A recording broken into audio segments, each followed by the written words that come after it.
My name is Akram. I'm 42 years old, and on March 7th, 2018, I was seconds away from being executed in a public square in Riyadh, Saudi Arabia. The executioner's blade was raised above my neck when Jesus performed a miracle that shook an entire city. I was born into a devout Muslim family in Riyadh, where the call to prayer echoed through our neighborhood 5 times a day, and my childhood was shaped by strict Islamic teachings. My father was a respected imam at our local mosque, and I grew up believing that Islam was the only path to God. For 28 years, I lived this way, following every ritual, memorizing verses from the Quran, and never questioning the faith that had been passed down through generations of my family. Everything changed in 2010 when I discovered a small, worn Bible hidden beneath loose floorboards in an abandoned house I was renovating for work. The pages were yellowed and some were torn, but as I began reading the words of Jesus, something stirred deep within my heart that I had never experienced before. Night after night, I would sneak back to that empty house and read by flashlight, terrified that someone might discover me with this forbidden book. The love and grace described in those pages was unlike anything I had encountered in my years of Islamic study. When Jesus spoke about laying down his life for his sheep, about loving your enemies, about forgiveness that knows no bounds, I felt as though scales were falling from my eyes. The more I read, the more I realized that this Jesus was not just a prophet, as Islam taught, but something far greater. He was calling me personally, speaking directly to the emptiness I had always felt, despite my religious devotion. On a cold night in December 2010, alone in that abandoned house, I fell to my knees and surrendered my life to Jesus Christ. The moment I made that decision, I knew there was no going back. In Saudi Arabia, converting from Islam to Christianity is not just socially unacceptable, it is punishable by death under Sharia law. I kept my new faith secret for months, but the transformation in my heart was impossible to hide completely. I began treating people differently, showing kindness to workers from other countries who were often looked down upon, and speaking words of hope and forgiveness that seemed foreign coming from someone raised in our strict religious culture. My father noticed the change first. He confronted me one evening after I had been reading the Bible in my room, thinking everyone was asleep. He had seen the light under my door and wondered why I was awake so late. When he discovered the Bible in my possession, his face turned pale with horror and rage. He demanded I renounce this foreign religion immediately and return to proper Islamic practice. I looked into his eyes, the same eyes that had taught me to pray as a child, and told him with trembling but determined voice that I could not deny Jesus Christ. That night changed everything between us. My father threw me out of our family home, declaring that I was no longer his son and forbidding my mother and siblings from having any contact with me. The man who had held me as a baby, who had taught me to ride a bicycle, and helped me with my homework, now looked at me as though I were a stranger, or worse, an enemy. The pain of that rejection cut deeper than any physical wound could have. But even in that moment, I felt the peace of Christ sustaining me. I spent the next several years working construction jobs and living in small rented rooms. But I was not alone in my faith for long. Through careful inquiry and much prayer, I began to discover that there were other secret believers scattered throughout Riyadh. We would meet in basements, in desert locations outside the city, and in the back rooms of shops owned by sympathetic Christians from other countries who worked in Saudi Arabia. These gatherings were small, never more than 8 people at a time. But the fellowship was unlike anything I had experienced. Over the course of 8 years, from 2010 to 2018, I watched our underground network grow from a handful of frightened believers to 47 committed Christians meeting in groups across the city. God began using me to lead these secret congregations, and I found myself pastoring people who had also risked everything to follow Jesus. I baptized new converts in hidden locations, performed Christian weddings in secret ceremonies, and provided biblical counseling to believers struggling under the weight of persecution and family rejection. Every week brought new challenges and dangers. We developed elaborate systems of coded communication, changed meeting locations frequently, and lived with the constant awareness that discovery meant imprisonment, torture, or death. I trained other leaders in biblical studies, teaching them from smuggled copies of Scripture and from memory when physical books were too dangerous to possess. We distributed Christian literature through carefully constructed networks, passing materials hand to hand like an underground resistance movement. The government's surveillance of religious activities increased steadily during those years. 3 times our meetings were almost discovered by religious police, and each near miss reminded us that we were playing a deadly game. Fellow believers began disappearing without explanation. Some were arrested and imprisoned, others simply vanished, and their families were left wondering if they were alive or dead. The pressure was constant and suffocating, but it also purified our faith in ways that comfortable Christianity never could. Every Sunday, as I looked into the faces of my congregation, I wondered if this would be our last gathering. Would today be the day that religious police burst through the doors? Would one of us betray the others under torture? Would I have the courage to stand firm if they came for me? These questions haunted every prayer, every sermon, every communion service we shared in hidden rooms throughout the city. Have you ever risked your life for something you believed in? I mean, truly, everything you hold dear, everything that gives your life meaning and purpose? Most people in free countries cannot imagine what it means to worship under the constant threat of death, to love Jesus knowing that this love could cost you your family, your livelihood, and ultimately your life. But I want you to understand that in that danger, in that daily choice to follow Christ, despite the cost, we found a depth of faith and joy that I believe many comfortable Christians never experience. The betrayal came from someone I trusted completely. Brother Ahmed had been attending our underground meetings for 2 years, and I had personally baptized his teenage daughter in a secret ceremony held in the desert outside Riyadh. He was a quiet man who worked as an accountant for a government ministry, and his questions during our Bible studies showed a genuine hunger for understanding God's Word.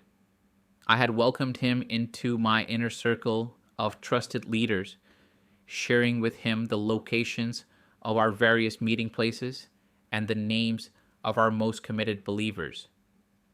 What I didn't know was that Brother Ahmed had been working with the religious police for months, carefully documenting our activities and gathering evidence that would later be used to destroy our entire network.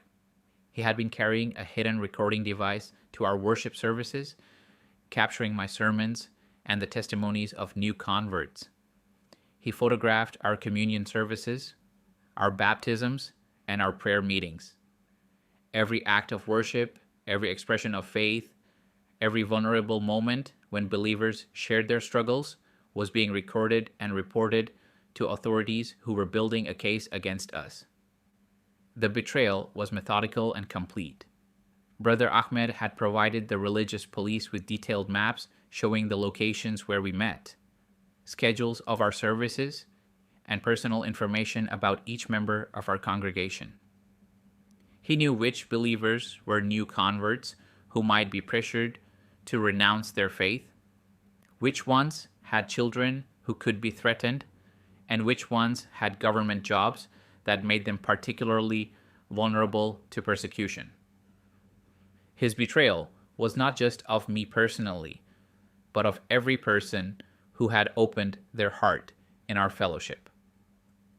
On the night of March 1st, 2018, the religious police executed simultaneous raids on 3 of our meeting locations.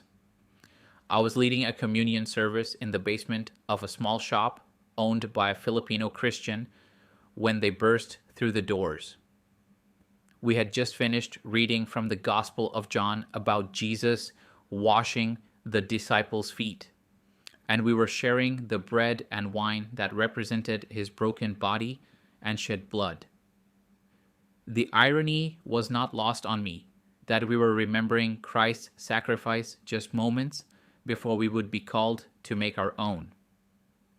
They came with overwhelming force, more than 20 officers armed with automatic weapons and wearing black tactical gear. They shouted commands in Arabic, ordering everyone to lie face down on the concrete floor while they zip-tied our hands behind our backs.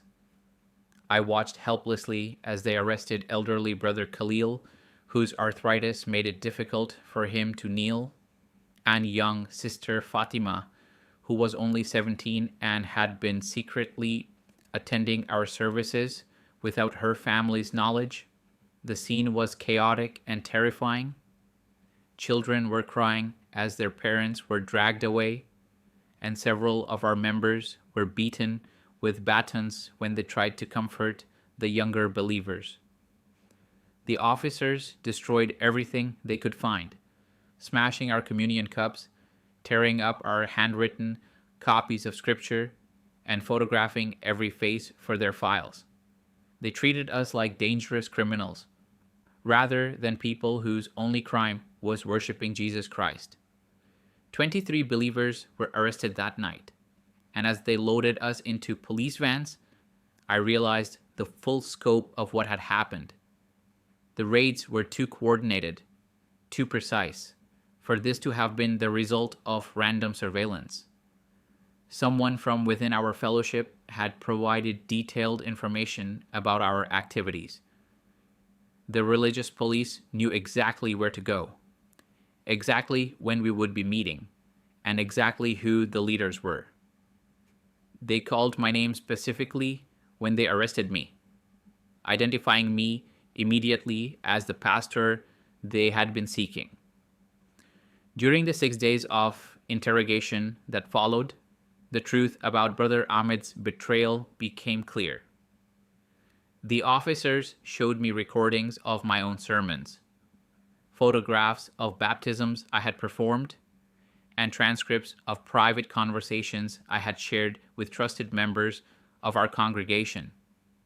They knew intimate details about our network that only someone who had been deeply embedded in our fellowship could have provided. They knew which believers were struggling financially, which ones had family members in government positions, and which ones might be most likely to break under pressure. The interrogation was relentless and brutal. They wanted me to reveal the locations of other house churches, to provide names of believers who had escaped their raids, and to renounce my faith publicly on television as an example to other Christians in the kingdom. They used sleep deprivation, extreme temperatures, and psychological torture to try to break my resolve. They threatened to arrest my mother and siblings, even though they had disowned me years earlier. They described in graphic detail what would happen to the young believers they had captured if I didn't cooperate. But the most painful part of the interrogation was not the physical abuse or the threats. It was seeing the evidence of Brother Ahmed's systematic betrayal played out before my eyes. They showed me video footage of him meeting with religious police officers, handing over documents and photographs of our fellowship. They played recordings where his voice could be clearly heard, providing detailed information about our activities and our members. The man I had trusted with my life and the lives of my spiritual family had sold us all for whatever the authorities had offered him. They told me that Brother Ahmed had been recruited almost from the beginning of his involvement with our church. His apparent spiritual hunger had been an elaborate performance designed to gain my trust and access to our network. His questions during Bible study had been calculated to extract information about our beliefs and practices. Even his daughter's baptism had been part of the deception, a way to demonstrate his commitment to our cause while actually gathering evidence against us. The religious court trial was a foregone conclusion. The evidence against me was overwhelming because it had been gathered by someone who knew every detail of our ministry. I was formally charged with apostasy for converting from Islam to Christianity, illegal preaching for leading worship services, and corrupting Muslim youth for sharing the gospel with young people. Each charge carried the death penalty under Saudi Arabia's strict interpretation of Sharia law. The judge, a stern man with a gray beard and cold eyes, declared that I was an enemy of Islam and the Kingdom of Saudi Arabia. He said that my execution would serve as a warning to other Muslims who might be tempted to abandon their faith, and that my death would demonstrate the kingdom's commitment to preserving the purity of Islamic society. The sentence was death by public beheading, to be carried out on March 7, 2018, in Riyadh's main public square, where hundreds of executions had taken place over the years. As they led me back to my cell to await execution, I couldn't stop thinking about Brother Ahmed and what had driven him to betray us so completely. Had he ever truly believed, or had his entire involvement been a calculated deception from the beginning? Had the authorities threatened his family, or had they simply offered him money and protection in exchange for his cooperation? I would never know the answers to these questions, but I made a decision that night that would prove crucial in the days ahead. Ask yourself this question. When someone betrays you so completely, so personally, how do you respond? Do you harbor hatred and thoughts of revenge, or do you choose the path that Jesus taught us? I chose to forgive Brother Ahmed, not because he deserved it, but because Jesus had forgiven me for my own betrayals and failures. That decision to forgive, even in the face of such devastating betrayal, opened my heart to receive the supernatural grace I would need for what was coming next. The cell they placed me in was a concrete box measuring roughly 6 feet by 8 feet, with no windows and only a small slot in the steel door where they could pass food and water. The walls were stained with the desperation of previous prisoners, and the air was thick with the smell of fear and human waste. A single fluorescent light buzzed overhead constantly, making it impossible to distinguish between day and night. This was where they intended to break my spirit before they broke my body. For the first 48 hours, I could hear the sounds of my fellow believers being interrogated in nearby cells. The screams of Brother Khalil echoed through the concrete corridors as they tortured the elderly man for information about other church locations. I could hear young Sister Fatima sobbing as they threatened her with things I cannot repeat, trying to force her to renounce her faith. Each cry of pain from my spiritual family felt like a knife twisting in my heart, and I found myself praying desperately for strength, not just for myself, but for all of us who were suffering. They played Quranic verses through loudspeakers mounted outside my cell 24 hours a day, the same passages repeated endlessly at volumes designed to prevent sleep and drive prisoners to madness. The verses spoke of punishment for apostates and the eternal torment awaiting those who abandoned Islam. Between the Quranic recitations, they broadcast recordings of imams condemning Christianity and declaring that followers of Jesus were enemies of God who deserved only death and hellfire. But something extraordinary began to happen in that place of intended torment. Instead of breaking my spirit, the isolation and persecution began to draw me into a deeper communion with Jesus than I had ever experienced before. When the human noise of Quranic verses and threats became overwhelming, I discovered that I could focus on the still, small voice of God speaking peace into my soul. The very cell that was meant to crush my faith became a sanctuary where Jesus met me in profound and supernatural ways. On the third night, as I lay on the cold concrete floor using my thin prison blanket as both mattress and covering, Jesus appeared to me in a vision more real than anything I had ever experienced. He was standing in my cell, but his presence filled the space with warmth and light that made the concrete walls seem to disappear. His face was kind but marked with understanding of suffering, and his eyes held both infinite compassion and unshakable strength. He spoke to me not in Arabic or English, but in a language that my spirit understood perfectly. He told me that my suffering was not in vain, that through what was about to happen, thousands of people would come to know him throughout Saudi Arabia and the broader Middle East. He showed me visions of Muslim families gathered in secret meetings, reading Bibles and praying to Jesus for the first time. I saw young people across the kingdom questioning Islamic teachings and seeking out Christians to learn about this Jesus who loved them enough to die for their sins. The vision was so vivid that I could see faces of specific individuals who would come to faith as a result of what was happening to me. I saw government officials whose hearts would be softened toward Christianity, religious police officers who would secretly begin reading the New Testament, and ordinary citizens who would witness something supernatural and begin seeking the God who could perform such miracles. Jesus told me that my death would plant seeds that would grow into a harvest beyond anything I could imagine. But the most remarkable part of the vision was when Jesus showed me what would happen at my execution. He revealed that he would not allow the sword to touch my neck, that he would intervene in a way that would demonstrate his power to thousands of witnesses.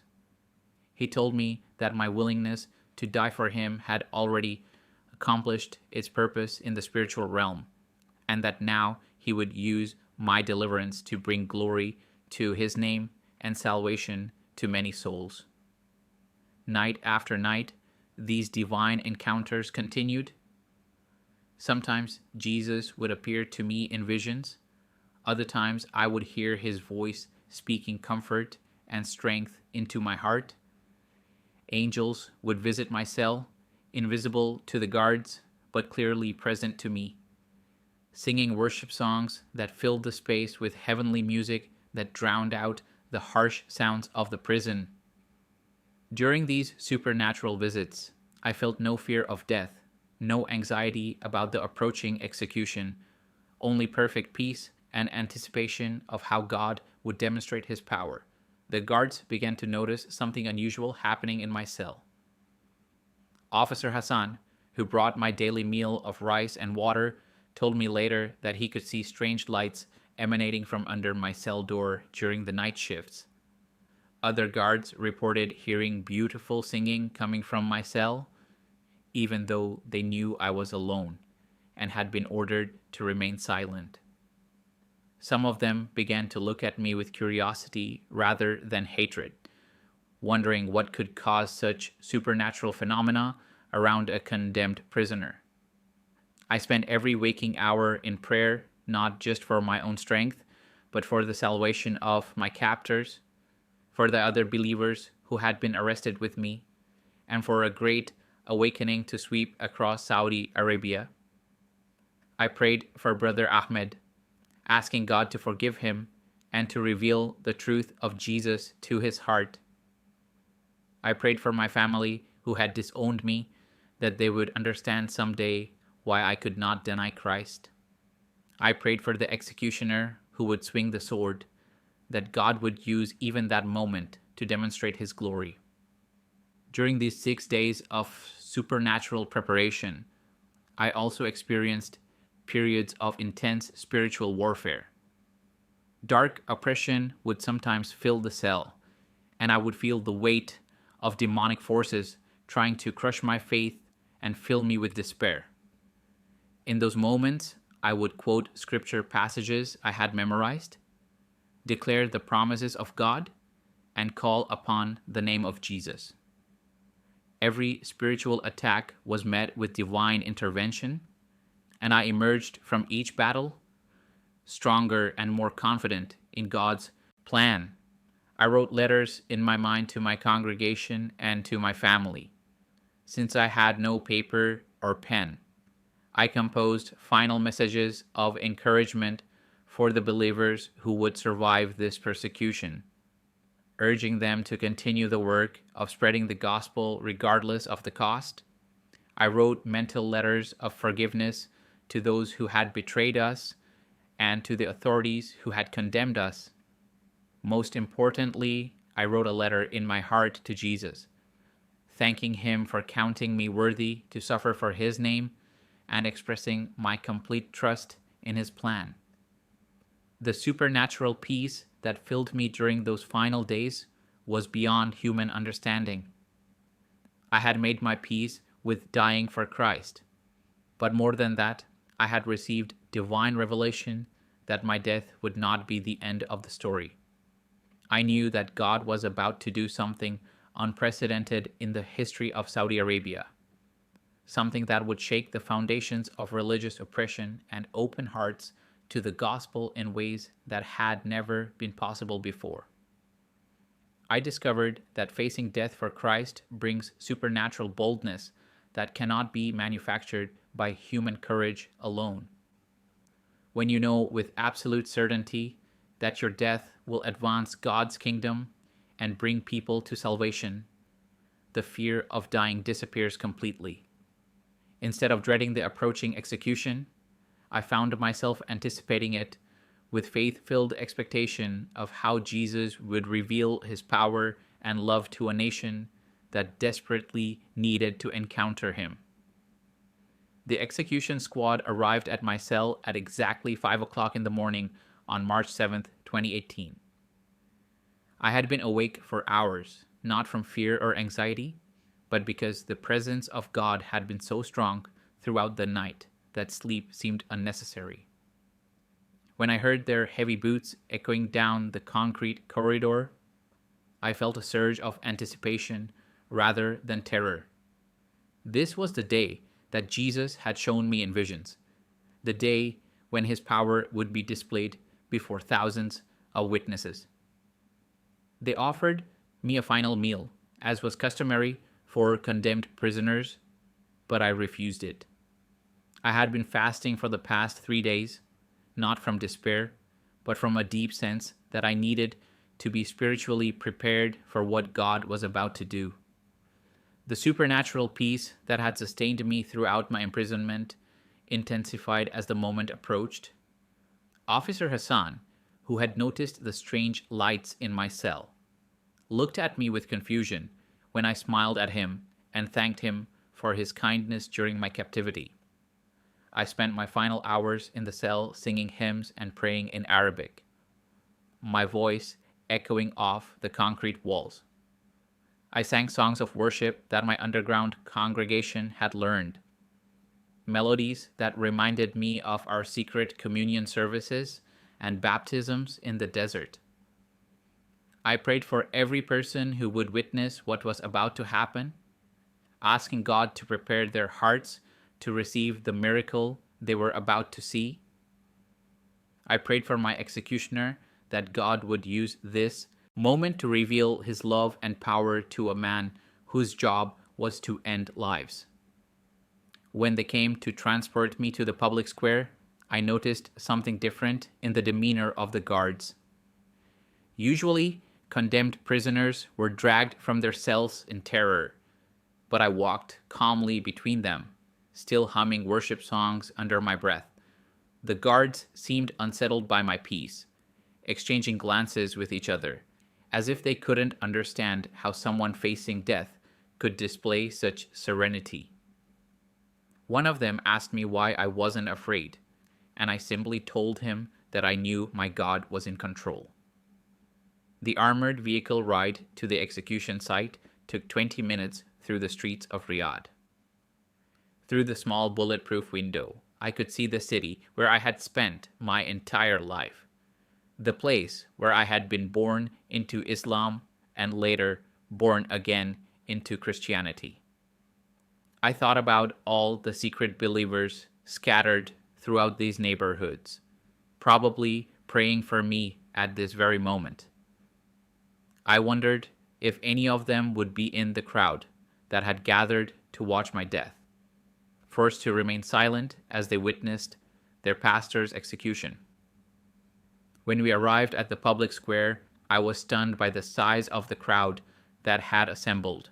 More than 3,000 people filled the plaza, including government officials, religious leaders, international observers, and ordinary citizens who had come to witness what many expected to be just another routine execution.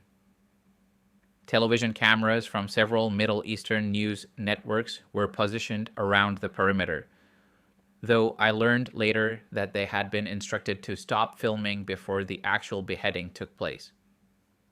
The executioner was a man I recognized from previous public executions that had been reported in the news.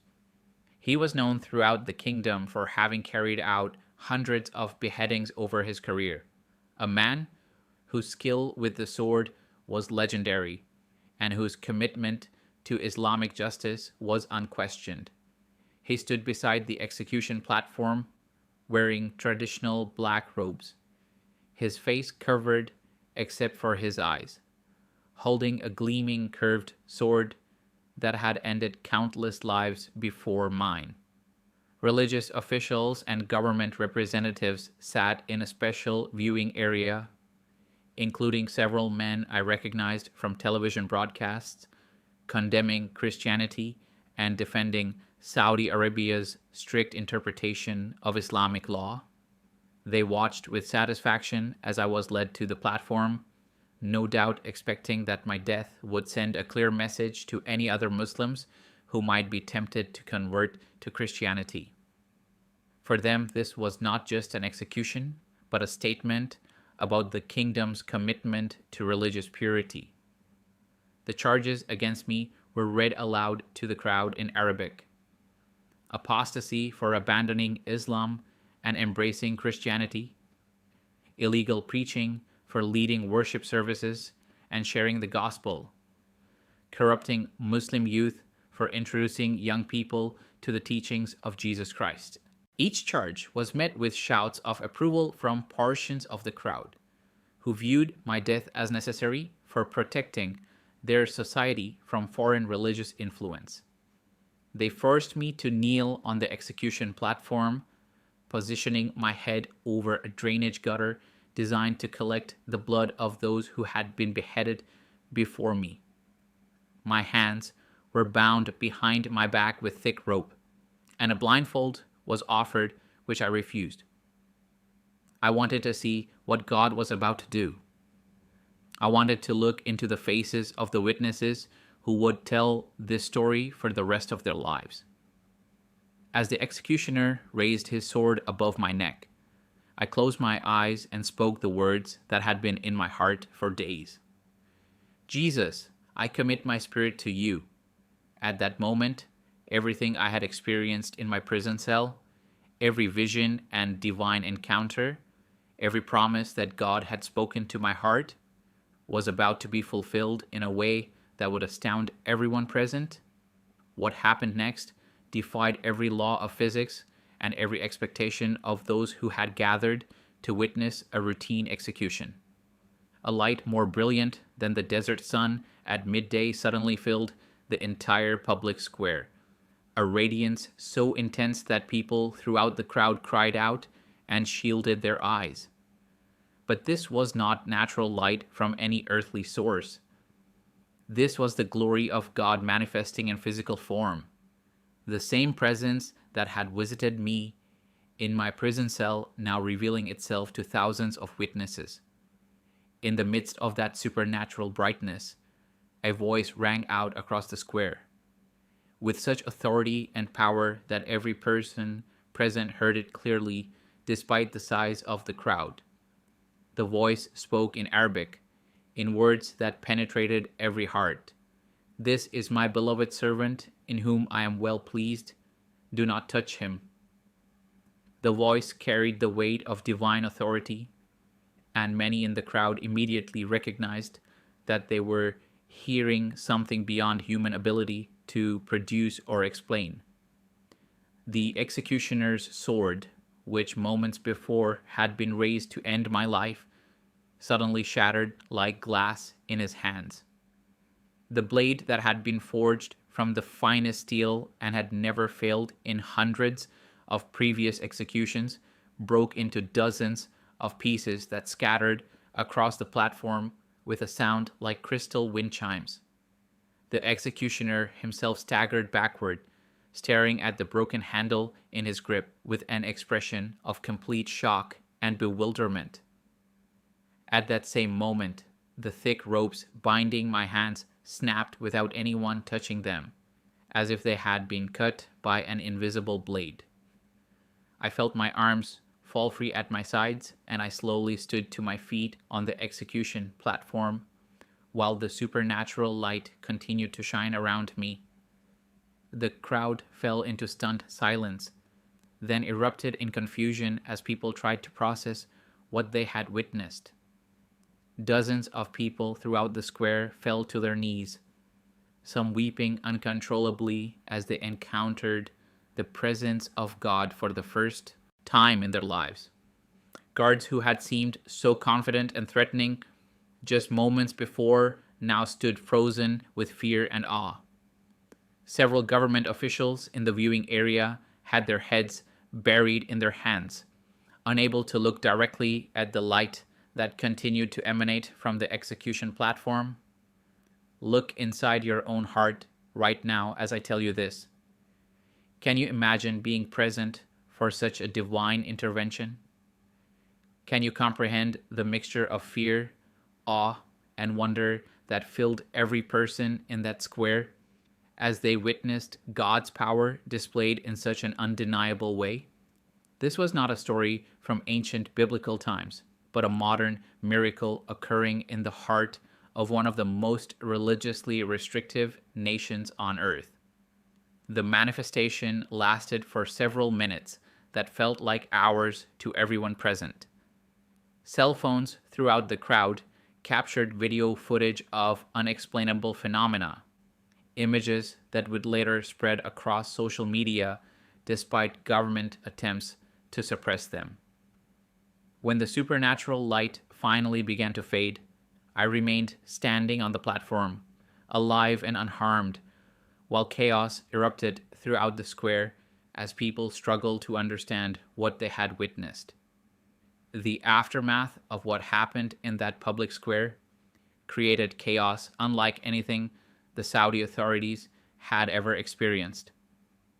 Government officials who had been confident and authoritative just moments before now stood in stunned confusion, unable to explain what thousands of people had witnessed. The governor of Riyadh province, who had personally overseen my execution to ensure it sent a strong message against Christian conversion, was now faced with an impossible situation that no manual or protocol could address. Emergency meetings were called immediately, with religious council members, government ministers, and security officials scrambling to develop a response to the unexplainable events. How do you explain to a nation built on the absolute authority of Islamic law that a Christian prisoner sentenced to death had been supernaturally protected by his God? How do you maintain order when thousands of witnesses have seen their religious and governmental authority challenged by divine intervention? The first priority was damage control. Within an hour of my miraculous deliverance, internet access was restricted throughout the kingdom and social media platforms were temporarily blocked. Government censors worked frantically to remove videos and photos that had already begun circulating online, but they were fighting a losing battle. Cell phone footage of the shattered sword, the supernatural light, and my liberation had already been uploaded to servers outside the country. Television and radio stations received immediate instructions to report that the execution had been postponed due to technical difficulties. No mention was to be made of any supernatural events or divine intervention. International news agencies were told that I had been granted a temporary reprieve pending further legal review. But these official explanations rang hollow to the thousands of people who had witnessed something that defied all natural explanation. The governor himself didn't know what to do with me. I was taken back into custody, but not to the same prison where I had been held before the execution. Instead, they placed me in a secure facility normally reserved for high-profile political prisoners, as if they were afraid that keeping me in a regular prison might result in further supernatural incidents. The guards assigned to watch me had not been present at the execution, because those who had witnessed the miracle were deemed too psychologically affected to perform their duties effectively. During my interrogation by a panel of religious and government officials, their questions revealed the depth of their confusion and fear.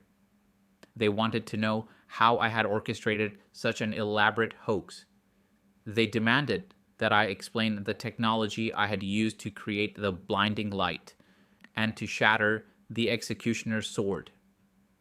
When I told them simply that Jesus Christ had intervened to save my life, they became angry and accused me of blasphemy. But I could see the uncertainty in their eyes. One religious official, a man who had personally signed my death warrant, asked me directly whether I believed that my God was more powerful than Allah. When I responded that Jesus Christ is the only true God and that he had demonstrated his authority over death itself, the room fell silent. These men who had built their entire worldview on the supremacy of Islam were now confronted with evidence that challenged everything they believed about spiritual authority and divine power. Meanwhile, underground networks throughout Saudi Arabia were buzzing with eyewitness accounts of what had happened in the public square. Despite government attempts to suppress the story, word spread rapidly through informal channels. Christians who had been in hiding began sharing the news with fellow believers, and Muslim families who had witnessed the event began quietly discussing among themselves what they had seen. Within 24 hours of my failed execution, believers across the Middle East knew that God had performed a modern-day miracle in Riyadh. Prayer networks in Egypt, Jordan, Lebanon, and other countries began interceding for Saudi Arabia, believing that this supernatural intervention was the beginning of a great spiritual awakening in the kingdom. International Christian organizations that had been praying for religious freedom in Saudi Arabia saw this as a direct answer to decades of earnest supplication. The response among ordinary Saudi citizens was more dramatic than the government had anticipated. Muslim families who had witnessed the execution began approaching Christians they knew, asking questions about Jesus and requesting explanations of what they had seen. Workers from the Philippines, India, and other countries who practiced Christianity in secret suddenly found themselves being sought out by their Saudi neighbors and employers who wanted to understand more about this God who could protect his followers from death. Young Muslims throughout the kingdom began openly questioning Islamic doctrine in ways that would have been unthinkable before. University students started searching online for Christian content, using virtual private networks to bypass government censorship. Bookstores reported unusual requests for materials about Christianity, even though such books were officially banned. Internet cafes noticed increased searches for terms related to Jesus Christ, Christian conversion, and religious freedom. The ripple effects extended far beyond individual curiosity. 3 of the guards who had been present at my execution came to secret Bible studies within the first month after the miracle. They approached Filipino Christian workers in their neighborhoods, explaining that they had witnessed something supernatural and needed to understand more about the God who could perform such wonders. These hardened security officers, who had been trained to suppress religious dissent, became some of our most dedicated new believers. The executioner himself experienced the most dramatic transformation of all.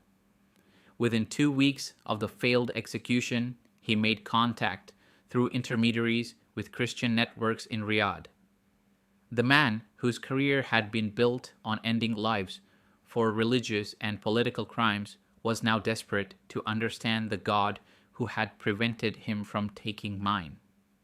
He described to Christian contacts how he had been unable to sleep since that day, haunted by the supernatural light and the voice that had declared me to be God's beloved servant.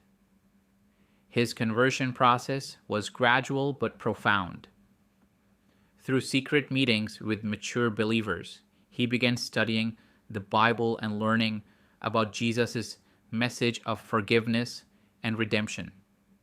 The very man who had been prepared to behead me became a secret follower of Christ, though his identity had to remain completely hidden due to the sensitivity of his former position.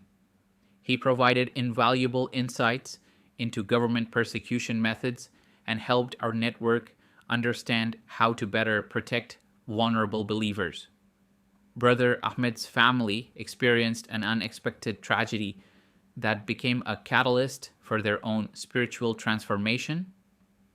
Unable to live with the guilt of his betrayal, Ahmed took his own life just 3 weeks after my miraculous deliverance. His suicide note, which was shared with me by his widow, expressed his overwhelming remorse for betraying the Christian community and his belief that God would never forgive him for what he had done. His death devastated his family, but also opened their hearts to the message of grace and forgiveness that Christianity offers. Ahmed's widow and children, consumed with grief and guilt by association, reached out to our underground network seeking understanding and forgiveness. Through careful discipleship and patient love, his entire family came to faith in Christ. They became powerful witnesses within their community, sharing how the same God who had miraculously saved me had also forgiven their family for the betrayal that had led to my arrest. Their transformation demonstrated that no sin is beyond the reach of God's grace and redemption. Government officials whose family members had witnessed the execution also began experiencing unexpected changes in their homes. Wives and children who had seen the miracle started asking questions about Christianity that made their powerful husbands and fathers uncomfortable. Some of these officials found themselves in the unprecedented position of having to forbid their own family members from discussing what they had witnessed, creating tension in homes that had previously been unified in their Islamic faith. The supernatural protection that I experienced didn't end with my deliverance from execution. In the months that followed, authorities seemed afraid to take aggressive action against me. When they did attempt to arrest me again, their operations failed in ways that defied explanation. Equipment malfunctioned, witnesses disappeared, and evidence was mysteriously lost. It became clear that God had placed a supernatural hedge of protection around me that made normal persecution tactics ineffective. This divine protection allowed me to expand our underground ministry in ways that would have been impossible before. The miracle had given us credibility and boldness that transformed our approach to evangelism and discipleship. Where we had once operated in fear and secrecy, we now functioned with supernatural confidence and divine protection. Our house church network grew from 47 believers to over 200 within the first 6 months after my failed execution, with new groups starting in cities across the kingdom. 6 years have passed since that miraculous day in the public square, and the impact continues to ripple throughout Saudi Arabia in ways that no human planning could have orchestrated. Conservative estimates suggest that more than 500 people have committed their lives to Jesus Christ as a direct result of witnessing or hearing about the supernatural intervention that saved my life. But I believe the actual number is much higher because many new believers remain completely underground, known only to God and perhaps one or two trusted friends who led them to faith.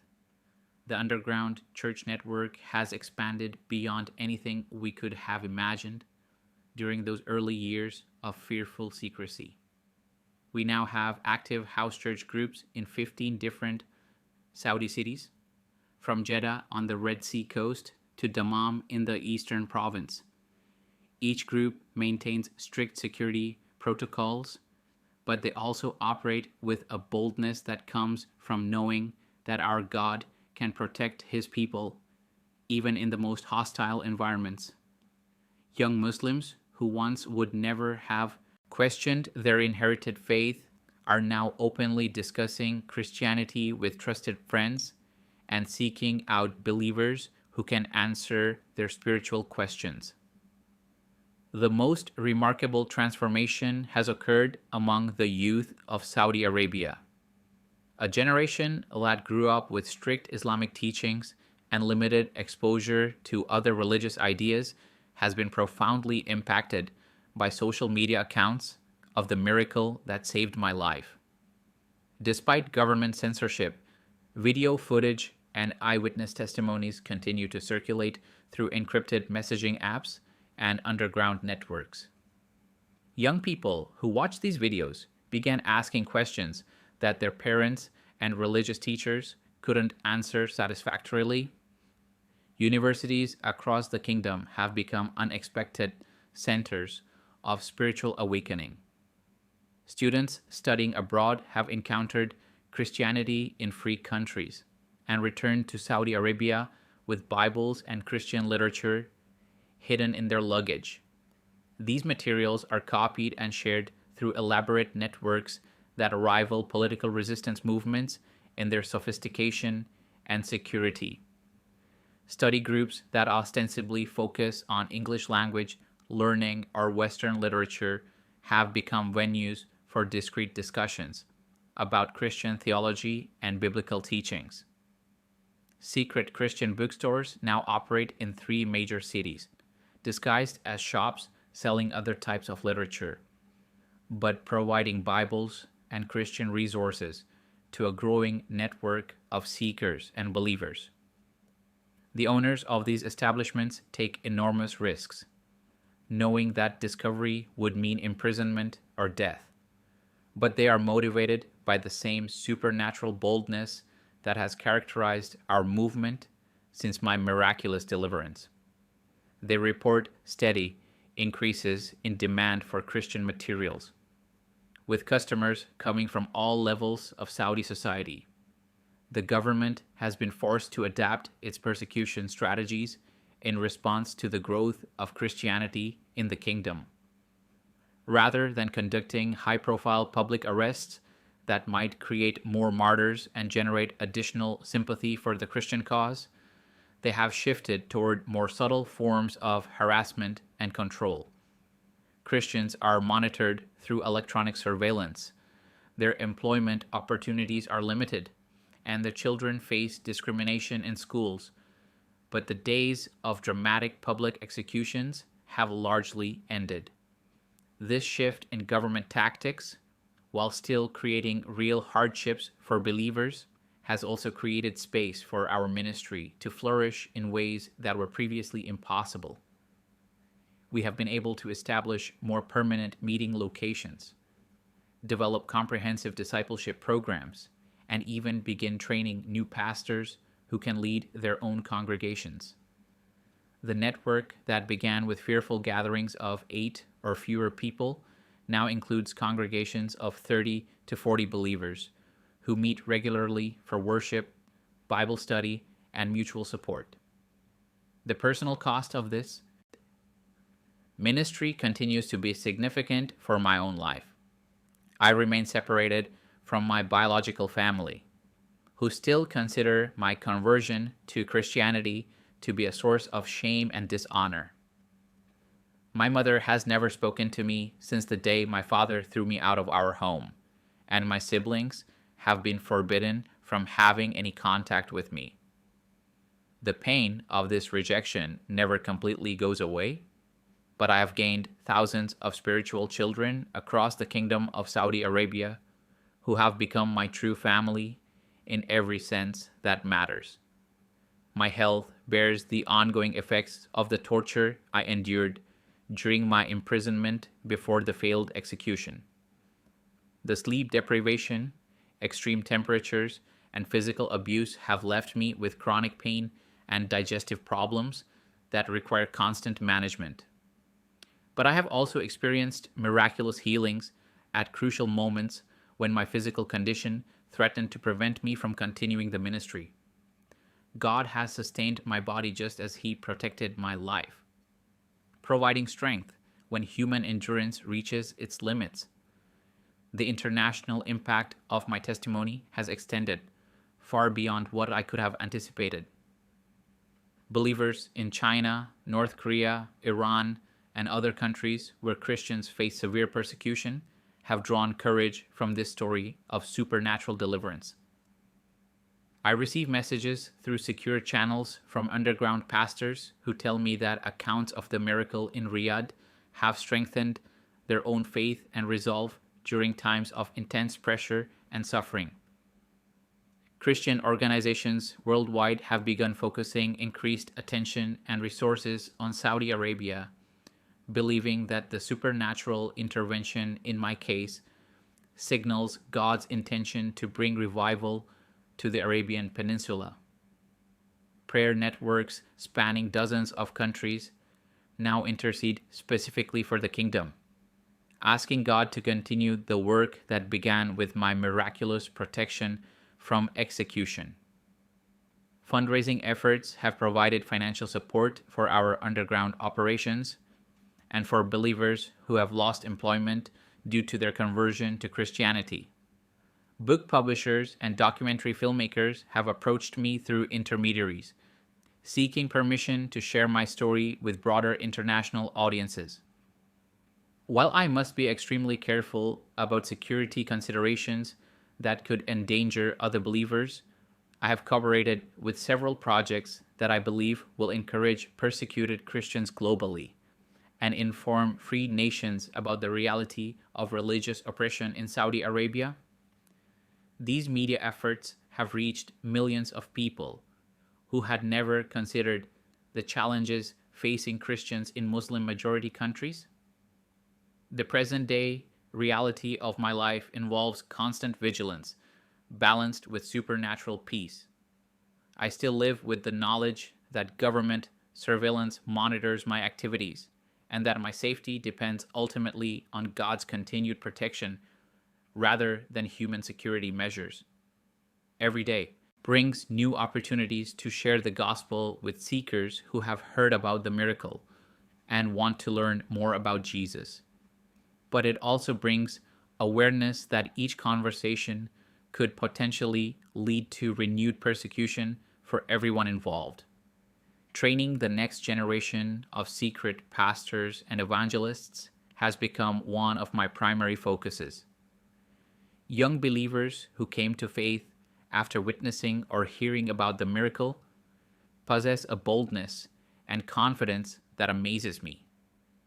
They have never known a time when our underground church operated purely from fear because they entered the movement during a period when God's supernatural protection was clearly evident. This foundation of faith gives them courage to take evangelistic risks that older believers might avoid. Every day I see new evidence that Jesus is moving powerfully throughout the Muslim world. Reports reach me of similar supernatural interventions occurring in other countries, of dreams and visions drawing Muslims to faith in Christ, and of underground revival movements growing in nations where Christianity has been suppressed for generations. The miracle that saved my life in Riyadh appears to be part of a much larger work that God is accomplishing across the Middle East and beyond. I'm asking you, just as someone who has seen God's power firsthand, will you pray for the believers who are still suffering for Jesus in Saudi Arabia? Will you remember the young converts who risk everything to follow Christ in a nation where such faith can cost them their families, their livelihoods, and even their lives? Will you intercede for government officials whose hearts need to be softened toward religious freedom, and for Muslim families who are beginning to question their inherited beliefs? The same Jesus who stopped that blade above my neck is the same Jesus who can transform your life today. When you face your own impossible situation, when human solutions seem inadequate and earthly hope appears lost, remember this: nothing is too hard for Jesus. The God who performed miracles in biblical times is still performing miracles today, and he is still calling ordinary people to extraordinary faith that can change nations and transform cultures. Death holds no fear for those who truly know Jesus, and neither should life. Whether God calls us to live for him or die for him, we serve a Savior who has conquered both death and hell. Every day that he gives us breath is another opportunity to advance his kingdom and to love others with the same supernatural love that he has shown to us